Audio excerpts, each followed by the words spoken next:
Hi, my name is Drew. Hello, I'm Sawishi. Hi, I'm Yvonne. We are SafeTrackers. Our company was founded on April 4, 2026. Some of the hobbies I have is mathematics, chess, and cricket. To name a few, I like 3D design, building, and American Ninja Warrior. I like art, dogs, anime. I like robotics, reading, and sleeping.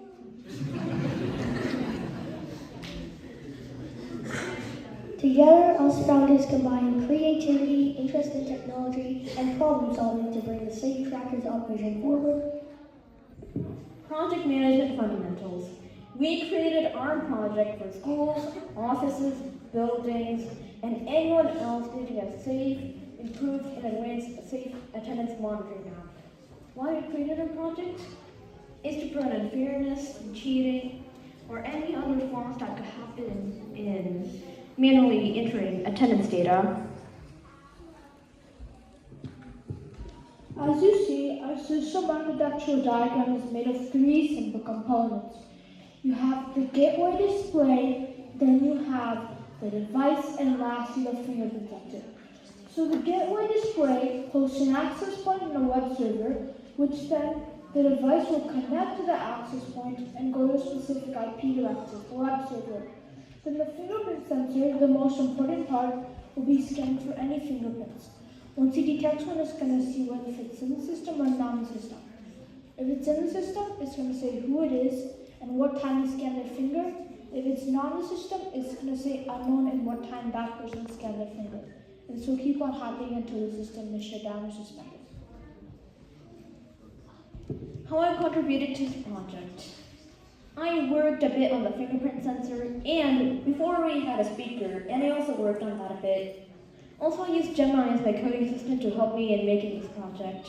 The idea of this project was mine. It's improved and worked on by my amazing teammates.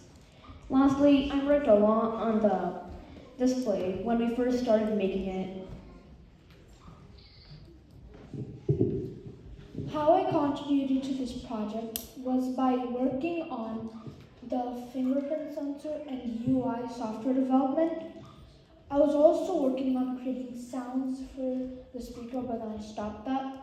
We also were originally using a robot, but that was too clunky and therefore didn't serve the purpose, so we ditched it. I made the audio and sounds for the project. The idea was that if the fingerprint sensor, when scanning, detects positive and the fingerprint is recognized, then the automaker will make a positive sound. And if it's negative, then the automaker will play a negative sound. This unfortunately did not make its way into the project as we had too many complex things and it just took too long to integrate. So I shifted my focus to finishing the slides. I worked on the camera module in this project, which is not currently in use, but I'm still working on it. So what I was trying to do with the camera modules were I tried to do face recognition and live stream it on the browser, but so therefore it didn't come through my path and I couldn't solve it because the first camera face it completely got fried and the second one had some firmware issues. So in total it just took away more of my time. And the second reason why was for a school, it turns out that there's private policies, and having a student staring at having a camera staring at your face for a long time isn't really suitable for a classroom environment. So I decided to think smart and decided to take rid of the idea. But I'm still working on it right now, and we want to add the camera in there as soon as possible. Some of the problems we faced were, as Yvonne was saying, we had this robot which was too clunky, didn't serve the purpose, and was too hard to code. And we also had the camera, which also took away a lot of our time, gave us too much pressure, and overall it was just too much for us. So we decided to think like an engineer and decided to get more innovative and more better. So we got a fingerprint we made an attendance app, and therefore served the purpose, was more cheaper and much better for our journey. We learned a couple things from this project, such as persistence and perseverance being really key to finishing, because you will face a lot of errors in coding, and you just have to push through them, and you will eventually reach the result you wanted. We did have to cut a lot of things out of this project to make it eventually work in the timeline, and as much as that was hard, we realized simple is better, and that sometimes you don't need all the stuff, and it's easier to be basic. Thank you for listening to our presentation. And now, demo time.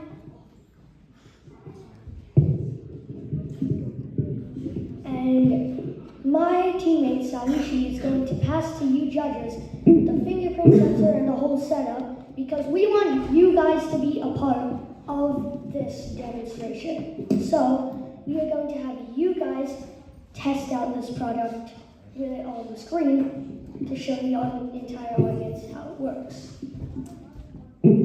So, the first thing you want to do is choose a name. What do you want your name to be on the, your username to be on the screen?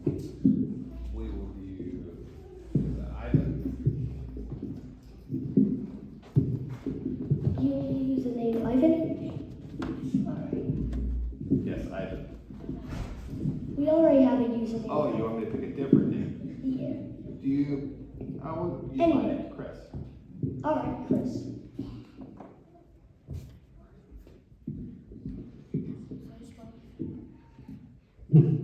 Yeah. So now, as the LED display instructs you, please press your hand on the fingerprint sensor. Press your finger there for a little bit, and once it flashes green, that will indicate that we have a new user named Chris. So now, you may put your finger on there again, and what will happen is, in this log, your name will pop up with the name Chris and the date and the time. Now, you may pass it to another one of your judges, and we will see what happens if you do not enroll your finger into the system. So, you may place your finger, any finger, on the fingerprint sensor, please. And it should show unknown because you did not enroll your finger.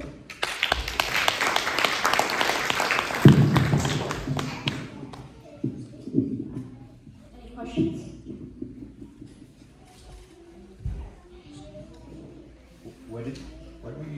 What were you trying to do with the sound?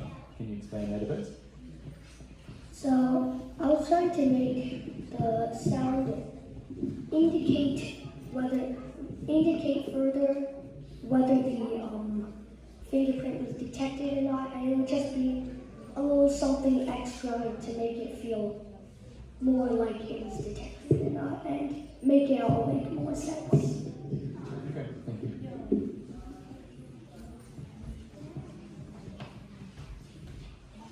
So, which mission was the hardest?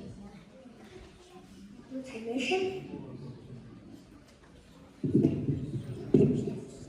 For me, the hardest part was coding the camera, because I kind of took 2 weeks on trying to force the camera to work, but it still didn't work. So I kind of took a lot of time, so it gave me a lot of pressure. So I think in my opinion, that was my hardest part. For me, my hardest part was just memorizing this demo pitch. Because I decided to do it as a last second thing, probably on Wednesday or something. We decided that I would do the pitch, so it took me a couple days to memorize it, but I got it done. For me, the hardest part was getting the fingerprint sensor to work and making sure that the LED display was fully in function. But the most important part is that, for me, the hardest part is to get my team together. I would say the hardest part was actually programming the module because the speaker one did not respond and it was just being quiet the entire time, so we had to switch to the display. Okay, thank you guys for listening to our demo. Thank you guys for all listening to our presentation. We would like to give a couple special shout-outs. I'd like to give a thank you to our coach, Coach Ashwin, and my teammates, my dad, and everyone else's parents. And a special thank you to all of you for listening to this.